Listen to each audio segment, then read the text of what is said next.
Hey all, James David Writing III, sound editor, sound designer, re-recording, and mixer. I want to show you one way in which I use Krotos Igniter.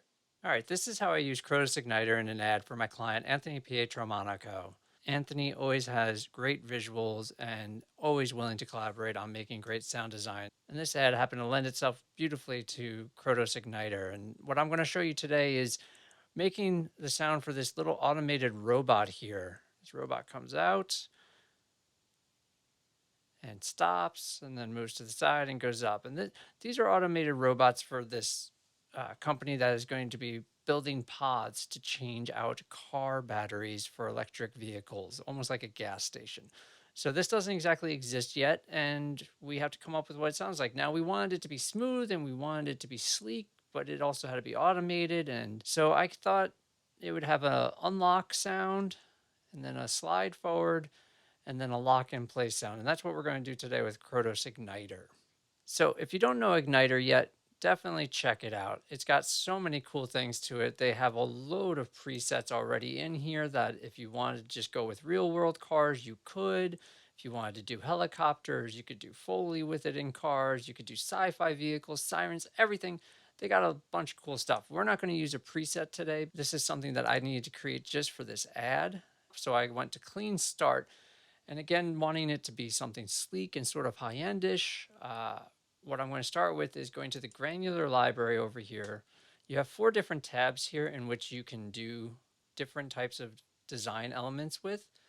The first one being Granular, in which you can take any of the Granular library that Krotos has supplied and drop in the sounds to the engine or exhaust ports. And what's great about that is that then you can control their RPMs and their load. And you can even make it sound like an automatic or manual transmission. And it's really cool. In this case, you'd be like, wait, this is a robot. Why are we putting an engine sound? Because it adds a nice texture element to the sound. And that's what I really liked about it. So I'm going to go with the Audi R8 engine here. And I'm going to go with the Aston Martin over here. Both the times I'm taking the engine because I want the airiness to it. That's just a quality that I want on it. Take a listen. And then I'm going to put an EQ on here and shelf it off. So I have a shelf just to take off some of that top end. Right? Now if I take the RPM from the Granular and drag it over to the modulation, I can control it with the master rev section here. And this becomes important later because this line here helps me automate the sounds. So if I take the RPM and drop it over here,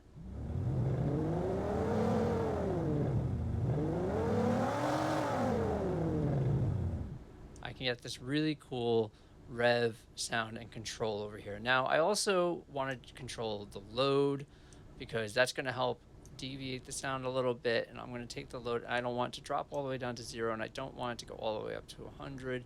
But it's going to follow this same line here. So if you watch over here, that load and that RPM, you'll see them going together with the RPMs.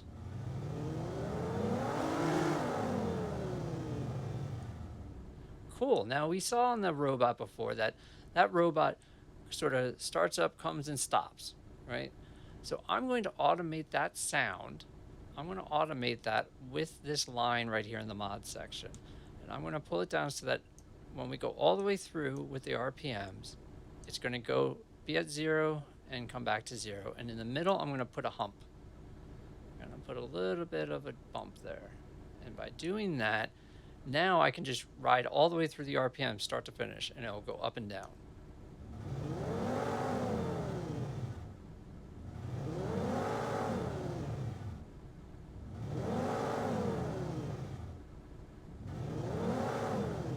All right, so I'm really liking the way that's working.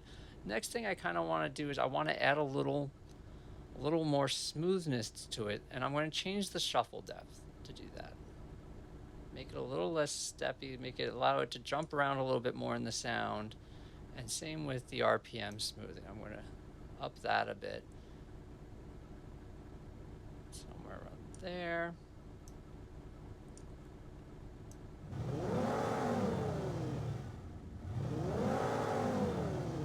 All right, not bad. It's still a little static sounding to me. I wanted to give it a little more dynamics. So another thing that we can control is the mix between the two engines, right? So we have the R8 and the Aston Martin, both have very different sounds. And what I want to do is play with this mix as the robot moves. So we can take this again and put it in here, and I can limit how far it goes in the mix between the two. I can go somewhere in there like that.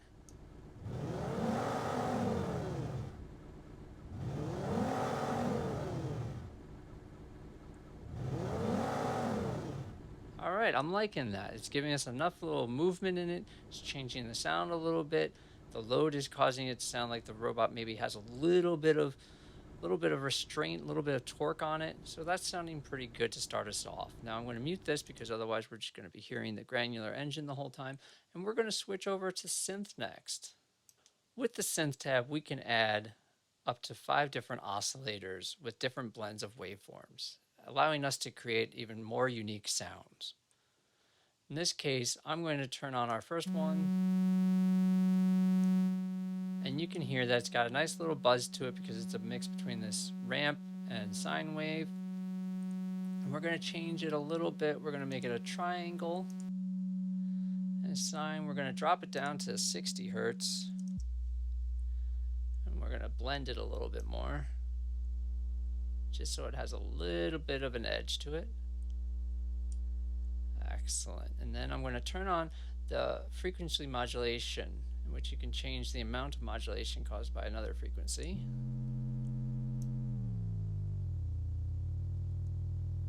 We're just going to add a little bit of extra buzz to this all. Awesome. And then that's working pretty good for me. We're going to turn on another one and change this up to square wave with the ramp.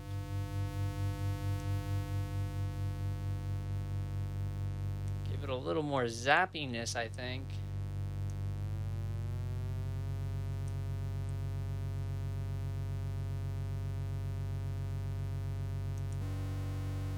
Again, add some frequency modulation to it. We're also going to add some vibrato.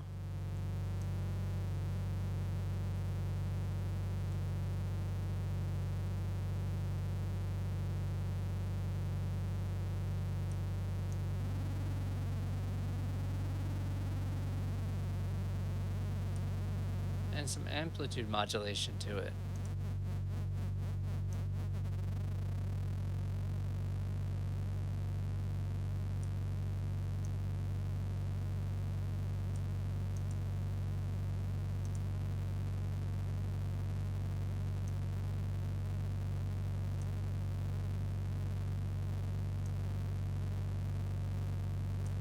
Alright, so that's working pretty well for me for adding an extra element to our engine. Let's put in the engine sound.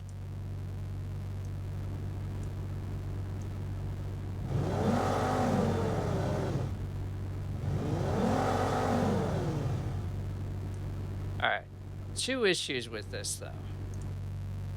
One issue is that sound is very static. It's very just buzz, buzz, buzz the whole time in your ear. And that doesn't add itself to the movement of the robot. It would be great if we wanted to just add it as part of a element of the background of the factory, but that's not what we're doing here. We're doing the robot movement. So we're going to do a couple of things here. We're going to go to mod 2 here because we can add a separate line for our buzzes, right? And in here, I'm going to take the gain for oscillator 1 and the gain for oscillator 2, and I'm going to just tweak that a little bit and do the similar thing that we did to the RPMs for the Granular engine. And we're going to pull it all the way down to 0. So this way the gain starts at 0 and will come up and then go back down to 0 as we go across our timeline. Right, so just to take a listen to that.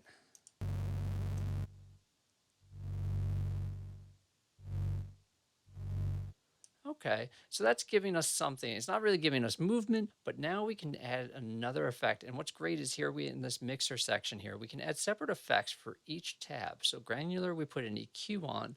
Under the synth, we're going to put on Doppler. And it's great because we can automatically have Doppler follow across with our timeline in the mod section. So in this case, I'm going to go to mod 3. I don't necessarily want it going left and right. I'm going to leave that up to the final mix. I do want to add some movement though, and by adding some Doppler with the y-axis, the forward and back axis, I can give it that sense of movement without having it going left or right, which is great. So I'm going to take the source y and throw it up on my mod here. By throwing that up on my mod, I can now control how far I want that to go past the center point and how far away I want it to go from our sound. So now, if we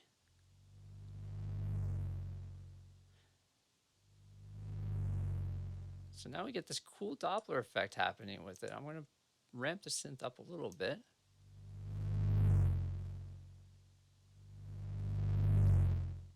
That's great. We can change the roll off, the slope, the distance, all these things. I think I like the sound of this though. I think it's working pretty well. Let's hear it with the engine sound.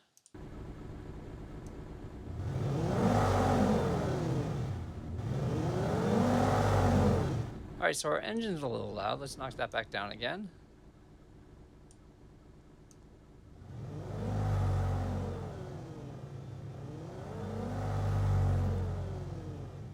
Okay, I'm getting into that. I like that. Let's put the Doppler also on our granular engine. Let's have them match up. Take that. Actually, we'll let the granular engine go a little further away so that way it dies more. So here we go.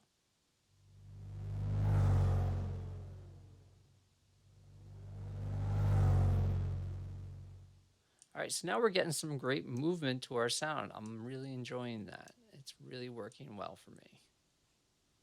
So the next thing that we're going to move on to is the one-shot tab. And this is a great tab to add in those extra little, tire screeches if you're going to be doing a peel out. In this case, we're going to use the one-shot to do the lock and unlock sound of the robot that we have.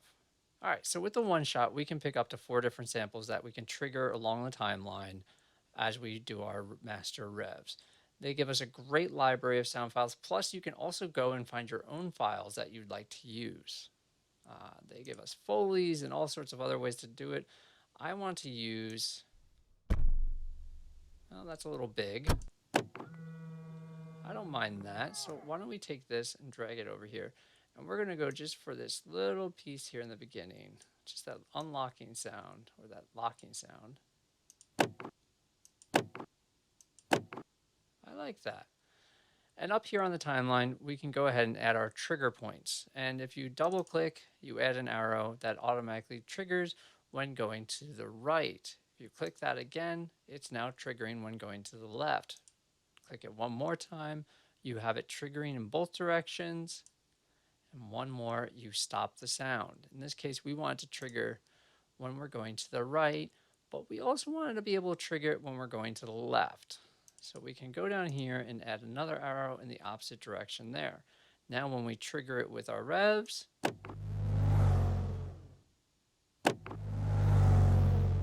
so that works out pretty well for us, but I feel like it's not quite enough of a sound.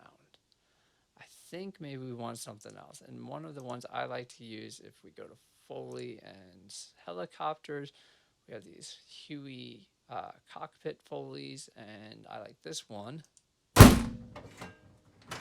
Just has this extra clunk to it. It's pretty cool. So we're going to take that and drag it into 2.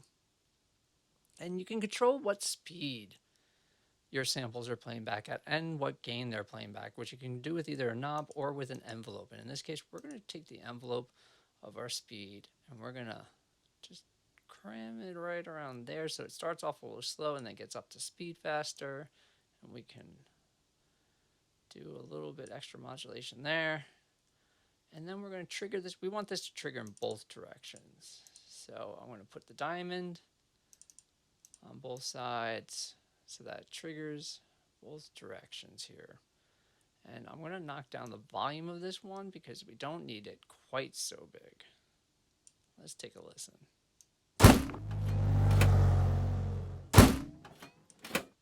not bad, but I think I want to knock the volume down a little bit more, get the speed down a little bit more, and have it ramp up a little faster.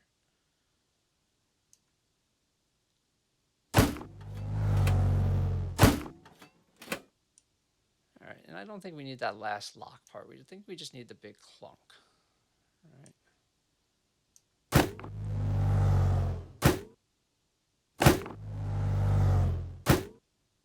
I like that.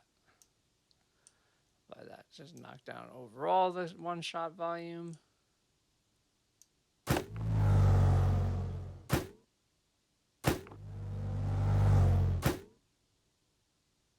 There we go. So our one shot is acting as our lock and unlock mechanism for our robot. Last section we need to go to is the loop section. Now I tend to use the loop section in cars when I'm adding in like tire grit or suspension bumps, something that I kind of want as a constant throughout, but maybe like a little rattle or something, or even an extra engine sound. The loop section has 4 different sections that it can crossfade between as it goes across the timeline. I'm going to go in and take off the filters that I had before from my library, and I'm going to find and go into loops here. And now, again, I want something a little different. It's not supposed to be a car engine. It's not supposed to be an airplane engine or anything like that. I have found using the Challenger sounds here have really helped this sound out. So we can drag and drop them in here, and you instantly get blasted with noise, which is always fun. Just kidding. I muted it there for a second here. I like that one, and I like the next one. What ends up happening is that you get 2 different sounds that you can blend between. Just like we did the blend on the Granular mix between the 2 engines, we're going to do the same thing with our loop section here and add a different element to it. And we're going to go to mod 4 here so that we can change our loop position, which will be very nice to do. And since I'm only going to use the first 2 loop positions, I want it so that our timeline goes between the first one, second one, and back to first one. So grab loop position here, pull it over to the parameter section of the mod, and we're going to drop down so that we go back to the beginning and come up so that we go to 2. And we're going to limit it here just to make sure that we don't go too far. And what's great is that we just mute all these guys here.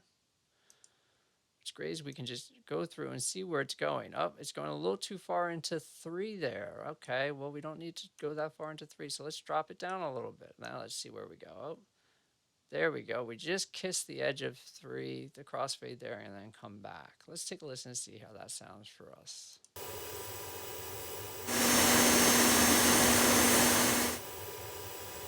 All right, we could use a little better crossfade between these 2 sounds. And we could also use something with these sounds that causes them to come and go. Now we could do it with the Doppler again. That worked really well for our synth and our granular. Let's go to mod 5 and let's do something different, because you can take these individual mix elements and you can add them to the parameters here. And what's great about this is that, again, we can control how they react, and we can have them come up and go away the way we want. So you can see that it's coming up and going back down. Let's take a listen and see how that is.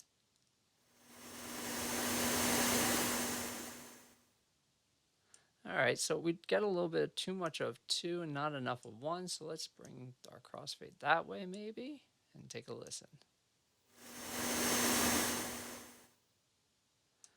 Not bad, not bad. Let's maybe push that up and limit how much we go.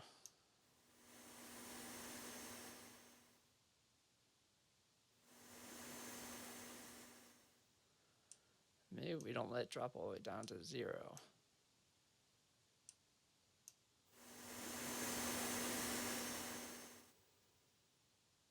There we go. Now add all of them together.